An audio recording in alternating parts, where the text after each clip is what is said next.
Welcome back to the channel. I'm just gonna dive right into it today because I've been sitting on this for a minute and I know I'm not the only one dealing with it. You ever have those weeks where you're just buried? I'm talking about those projects where you lose track of time. You're putting in 10, 12-hour days, you're skipping lunch, you're staying up late, and you're doing it because you actually care. You want the project to be perfect. You're looking at every detail, every pixel, every line of text thinking, this is going to be the one that finally lands. Finally hit send after all those hours. You feel that massive weight lift off your shoulders. You think, okay, I crushed it. There's no way they won't see the effort here. But then, the meeting happens. Instead of a good job or even a thanks for the hard work, you get hit with a wall of negativity. It's like your boss has a negative default setting. You go into that meeting expecting a conversation about the big picture, but your boss immediately zooms in with a microscope on the tiniest, most irrelevant things. I'm talking about working for 40 hours on a structural redesign, and the only feedback you get is that they don't like a specific shade of gray or a single word choice, or they just don't like your whole project at all. It's so crushing. They ignore the mountain of work you did and focus entirely on the one pebble they found at the bottom. And the worst part, a lot of the time, they don't even tell you how to fix it. It's just, I'm not into this, or this isn't doing it for me. And then you ask for clarity because you know you're a professional and you actually want to fix it. You just get a shrug or more vague negativity. It's like being told to hit a target that doesn't exist.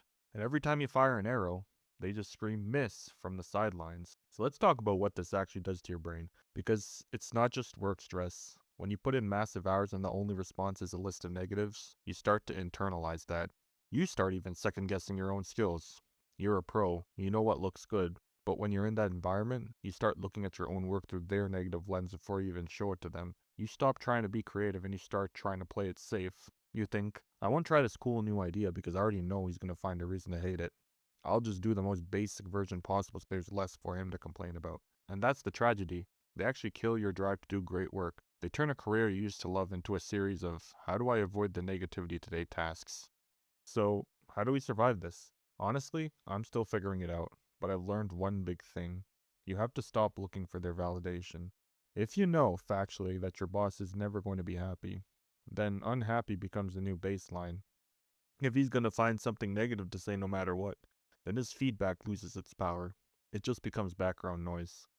I start telling myself I'm going to do work that I'm proud of. If I turn it in and I know it's high quality and he hates it, that's on him. I'm not going to let his inability to be satisfied ruin my night. You have to draw a hard line between the hours you put in and the reaction you get.